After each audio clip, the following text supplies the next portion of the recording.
Hurricane Grace is back. So that's a multi-hazard storm. So what can we do before the event? Your structure is now more like a balloon. This is a really hard experiment to do. Water is 1,000 times heavier than air. They are reproducing large-scale phenomena of the ocean, but there is some limits.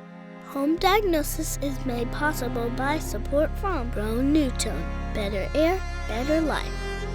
By the Got Mold Test Kit, real science, real simple. By Air Cycler, RetroTech, Rockwool, and Renew Air. By generous support from these underwriters and by viewers like you. We know wind and water can knock a home over. But for those that still stand, what physics, chemistry, and microbiology might be at work? If this was just a typical home show, we would just mop up the mess and replace the windows and the drywall and do a thrilling reveal of the rehab. Let's be more interesting. The science of homes goes deep on this one, and we'll hear about the latest research on hurricanes, tornadoes, tsunamis, and floods. And even the latest building codes might fall short of preventing our disasters. It's the shields we build.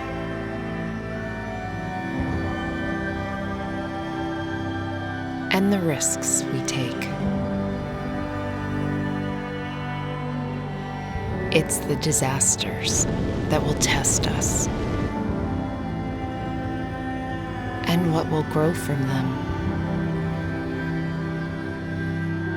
It's real life. And the physics, chemistry, and microbiology of the science of homes.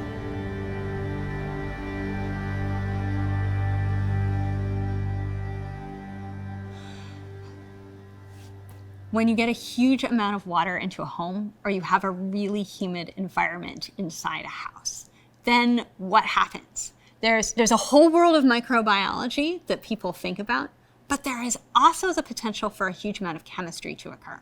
So when you add really high humidity, you're gonna make water films. And you've seen this when you have a really humid day and you get water condensation perhaps on the glass or inside your home. So this is the experiment that we've done at CASA. So we have pumped up the humidity of the house to 75% for several days in a row and watched the chemistry.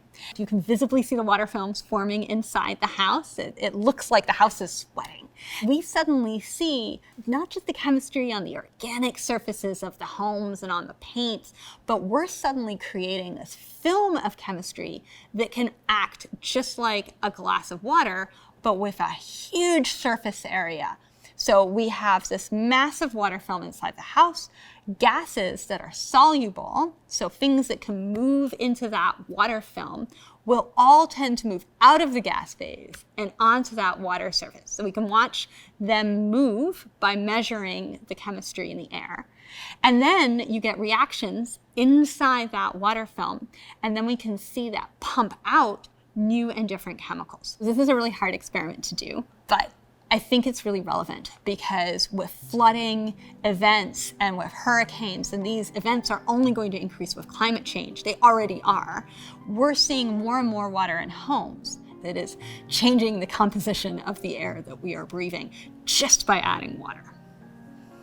So hurricanes, we have wind, we have rain, we have wind-driven rain, we have storm surge, and we have flooding. So that's a multi-hazard storm. The thing with hurricanes and tornadoes, because tornadoes are often also in the middle of severe storms where there's rain involved, is both of these types of wind events do create enough uplift that you see damage on the roof. And that's a lot, again, because we're not designing to prevent that uplift. And so when you have that uplift on the roof, you see the roof shingles start to come off. You might see roof panels start to come off. You might see windows get broken by windborne debris. So that's another important part of the hazard combination of these types of storms too, is the windborne debris that's creating missiles on our homes.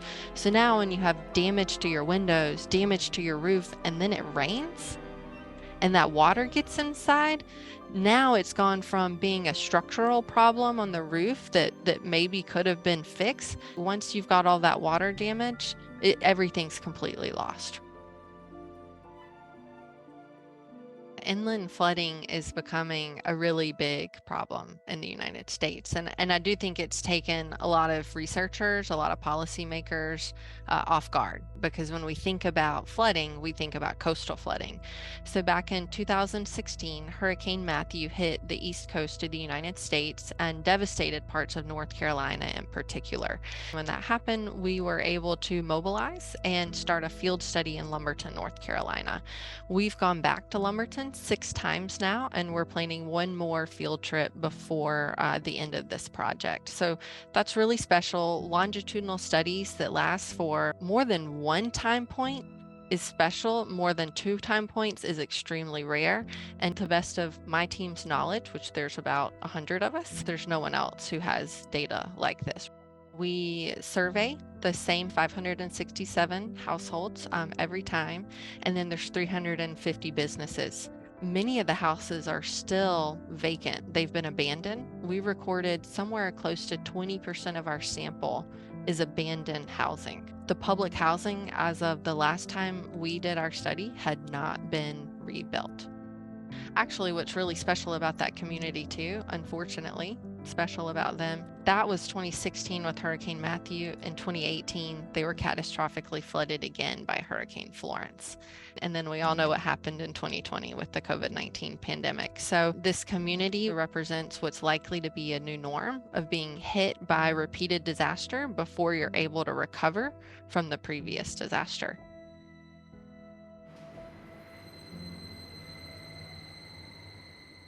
We're standing in front of the wall of wind, aka wow! We can create up to a Category 5 hurricane wind speeds over 157 miles per hour. Our goal is to certainly focus the wind towards the turntable where the structure is. But a hurricane wind is not nice and straight and laminar and smooth. It's actually very turbulent. We have engineered into the system a turbulent flow that mimics a hurricane flow. So over the ocean, there's not as much friction, right? So the wind speeds are pretty high over the water. As that hurricane circulation moves onshore and then starts moving inland, it can drop tremendous amounts of rain at that point, but the strongest and highest wind speeds are typically right along the coast. We take information both from the laboratory and from field to put into our computational models, because a lot of design now is done on the computer simulating a structure. It is fraught with possible problems. You put the wrong data into a computational model and you are going to get the wrong answer. Calibrating models from reconnaissance and what we see in the laboratory from experiments is essential before we can use those computational models to actually design buildings.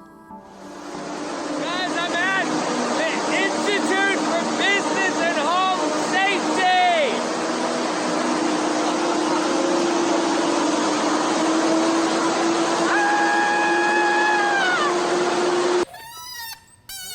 Whoa.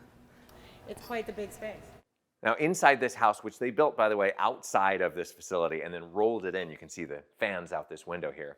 It looks like a regular house, except that we've got sensors and sensors in here with miles of cable connecting all this stuff.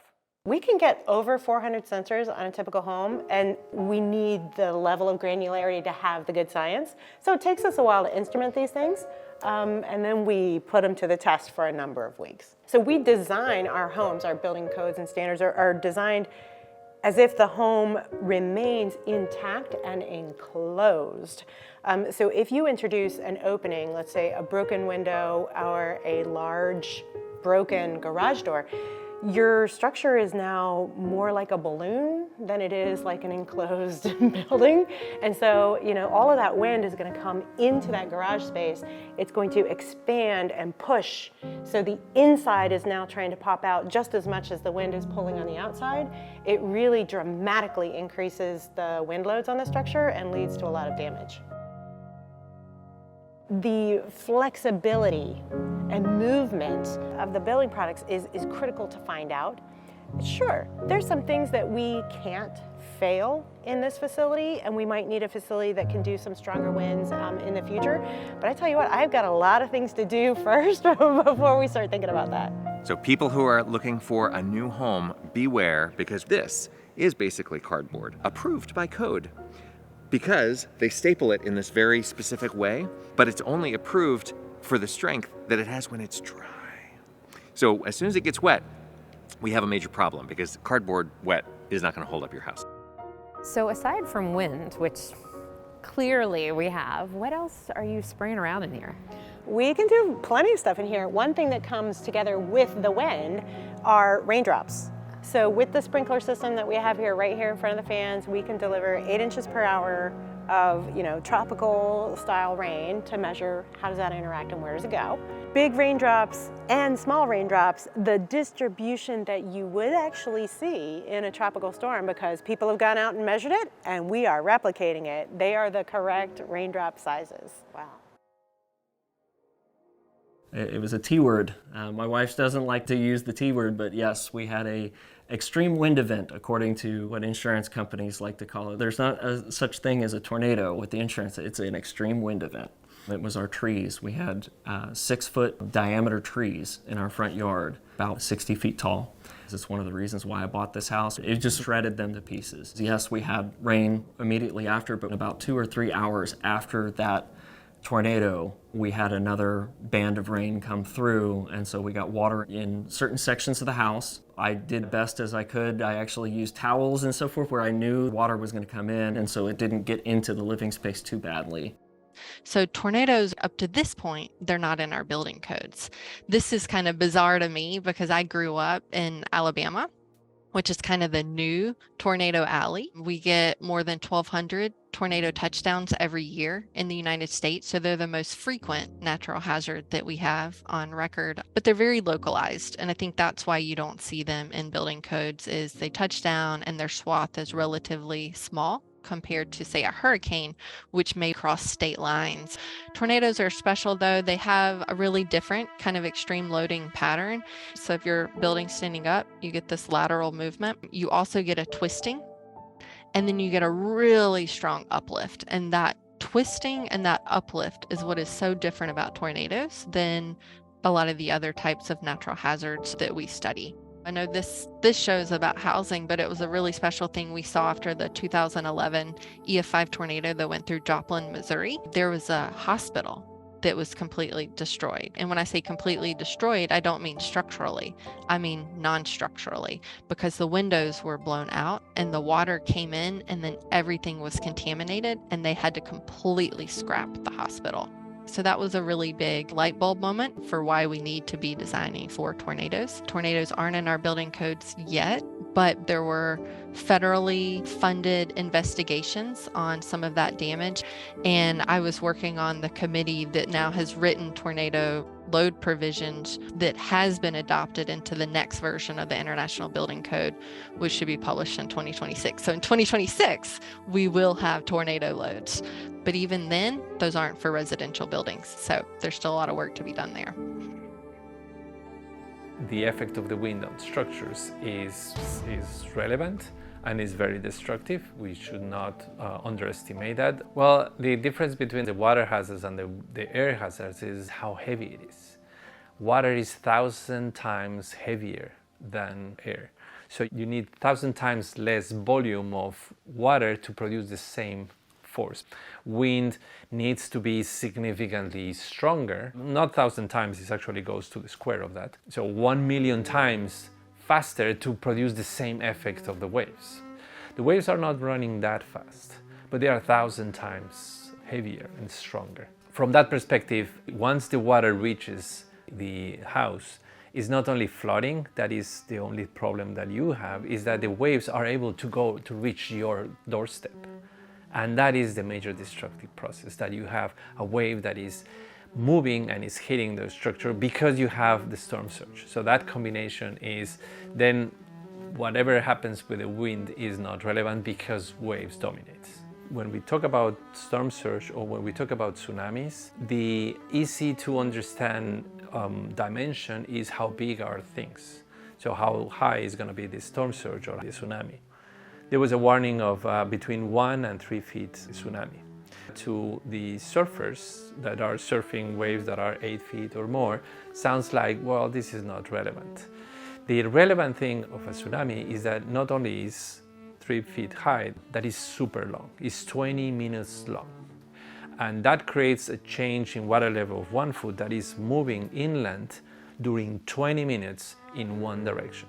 And that creates significant flooding and forces that knock off people on the beach. So when we hear about tsunamis in Banda Che that reaches as high as 40 meters, it's not because the tsunami is 40 meters high. The tsunami was only 10 meters high, but it has the power to go uphill up to 40 meters high. The movies are creating a problem in the understanding of the general public.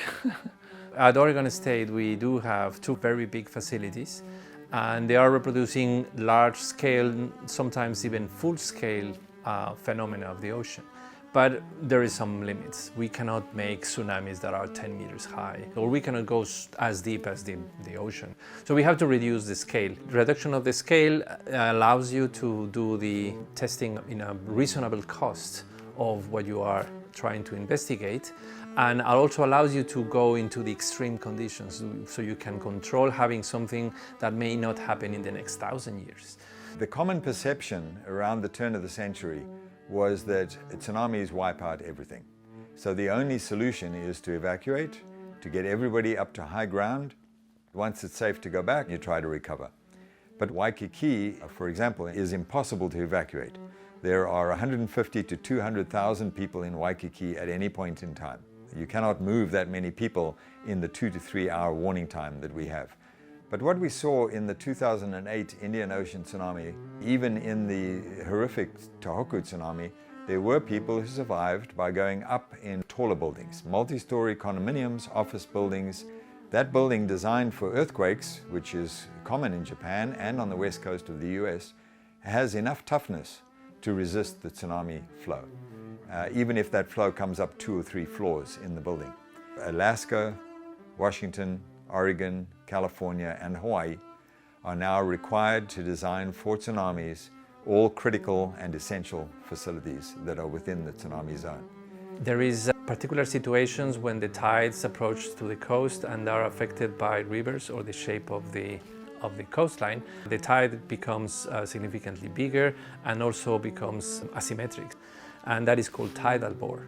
So tidal bore happens all the time in the Amazon River. This is called pororoca, and is a natural hazard, but is not causing disaster because it happens on a regular basis in a place that is relatively unpopulated. The largest tidal bore in the world is in an estuary in China that is 9 meters high. So it goes from 0 to 9 in a matter of seconds in some locations. So it was a natural place that was not producing disasters because it was part of nature that people start populating, and actually it's a touristic attraction. But when they were not controlling it, the tidal bore was producing disasters because of the population that was living nearby. When we first moved into this floating home, we were just on cloud 9, and about the 4th night I woke up in the middle of the night and I sat up in bed and I thought, oh my God, I don't know a thing about a floating home. But neighbors are very helpful. You can ask. They'll be glad to come over and look at it and help get you through whatever needs to be done. It was a 1-story house that they built in the 70s. They built a 2nd floor in the 90s. Early on, there were no building codes, and in that way it was the Wild Wild West. People were able to do whatever they wanted. We've fallen in twice. And you find that tools don't float. There are people that come and will dive down and get your stuff for a price. I think there's a romance to living on a floating home, and the community that works to get together. We have parties, and it's a very congenial kind of atmosphere, helping each other, obviously, because I saved our house when it was about to float away, or at least bang into something else. It's interesting when you have parties because you have to tell people not to all congregate on one side or the other. The houses that are floating, normally you would see them in a body of water that are not moving or moving very slowly. But if you have waves, the house will start moving significantly, and then people inside, as a minimum, will get very sick. But it could be even exceeding the design forces of the house and start twisting or maybe breaking or even overtopping and capsizing and destroying the house. So those houses or any structure that is not intended to respond to waves needs to be protected with other structures or other ways to affect the response of the house. When we looked at this home, they had very heavy furniture. So we knew that it would probably be okay to bring the grand piano and the waterbed. We sort of knew that ahead of time. But when you take the waterbed out, which we did, then you have to figure out whether you need some more support underneath it. We really were conscious of it. Grand piano, waterbed, LPs, living room, and they are great big giant logs. And if they're underwater, then they don't decay. And just like in the forest, you can see weeds growing on the logs. You don't want that to happen here. And so you get your bathing suit on, and when the water's warm enough, you go in there and scrape those off. It is counterintuitive, but if we want to protect the house, is that the houses are on stilts. So what people have done is removing that element that is in the way of the water. So when you have storm surge, when you have waves, as long as the waves are not reaching my house is going to be okay. So what we are researching is how to design those shapes on those stilts, for example, on houses, to minimize or control the amount of forces that are felt by the structures. One of the best things that you can do to mitigate wind damage, water damage to your home is just being educated on what those tools are out there. I think insurance is really important if you can afford insurance, but that's a band-aid for fixing it after the problems happened, right? So what can we do before the event? There's this really cool standard that was developed out of the IBHS actually, and it's called the Fortified standard. So this first one here on the left, we have your typical 15-pound underlayment. It's just stapled on. Now let's say we've lost some asphalt shingles, and now this underlayment is sitting there exposed to the wind, and you're going to show exactly how easy it is to pull that right off. Oh, that's really easy. That is really easy, and that is a very thin piece of material. This is not very different from the construction paper that my kids play with. Exactly. That's what you might have used to cover your school books, right? So the shingles come off, that underlayment's easy to pull off. Yeah. And now we've got that gap between the two pieces of plywood that is just ready for the rain to come in. So over here we have a 30-pound felt, so it's a little bit thicker. And we're giving it a better fighting chance because we've fastened it with more fasteners and using that button cap to try to keep it on. Okay. Yep, that one's gonna be. It did pop. It did. Yes, and this is why we got the safety glasses on this one. Yeah, it's a little hard. There you go. All right, it'll rip. It will rip. I'm gonna give you a help on this one. Because this is harder, right? Oh, we're moving it all around. Okay, I got it. This is a workout. It is, and so this particular roof is going to have a lot more wind resistance. This is a bitumen tape, and there are many that qualify, and it simply provides the bridge between the two pieces of wood so that the water can run right off and down into the gutter. Right. And there would be little holes and penetrations from nails from the shingles, but you're not nearly as concerned as this gap. Yep. So now Hurricane Grace is back. Now some of it you see goes over, but some of it is going to go right in through this crack and down into the attic. Right. It Look does. at how much water is going down there. Yep. It is a lot. So on a typical home, it might cost an extra $500 to do the tape. Right. Tape is not an expensive Tape is building not material. that expensive, but people have to get comfortable with it and learn that it's not crazy. New. Your plywood's still going to get wet. Yeah. You might get one or two drips through those nail holes, but most of it is going to make it to the gutter, and it's not coming down through your insulation onto your couch. Wow. Yeah. Sadly, my very own parents experienced what it means to have an unsealed roof deck. And I was literally standing in their kitchen with a broom handle, knocking holes in the ceiling to allow the water to come out without dropping the ceiling on my head. Oh no. Right, and so the amount of water that comes in and then just exacerbates the damage is terribly impressive. If you're building a home, that's the best time to incorporate this, because we're talking about the structural system. This is behind your drywall or behind your shiplap. You can't see it, so it's not easy to access, but hurricane straps that are tying your roof to your studs. We want more than just nails, more than even just screws connecting that roof system to your wall system and that wall system to your foundation system. There's still a lot that you can do from a non-structural standpoint too. If you're in an area where inland flooding or coastal flooding is a problem, when you're building, making sure your outlets are high enough off the ground, making sure that you're elevating your HVAC system, and then paying attention when you get those weather alerts and taking your stuff and putting it on the countertop, taking it upstairs if you have a second level.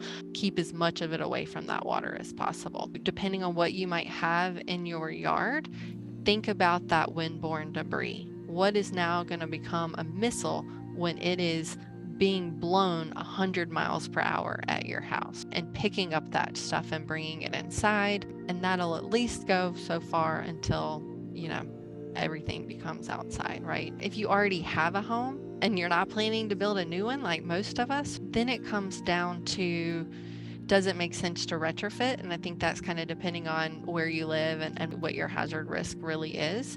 People do retrofit their home and add those things, but it's a pretty big inconvenience on the household to be able to open up their house that way. Whether or not you're ready to start preparing your home now for the wind and water that's coming, it's always better to know, isn't it? This season on hazards isn't really about if, it's when. And frankly, we all need to know a lot more still. But before we all rush out and start spending money on the latest and greatest miracle fix, join us in the next episode as we explore unexpected side effects of many products being marketed to you as we speak. Learn tons more about all of this science and how to use it on your own home at homediagnosis.tv. We'll see you next time.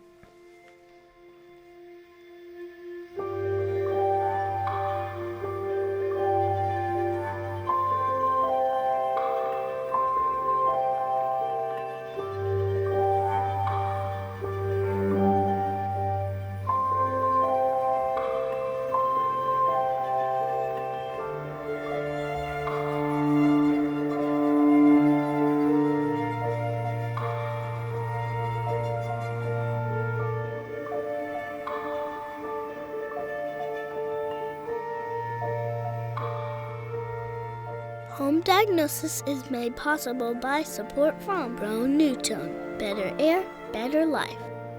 By the Got Mold Test Kit, Real Science, Real Simple. By Air Cycler, RetroTech, Rockwool, and Renew Air. By generous support from these underwriters and by viewers like you.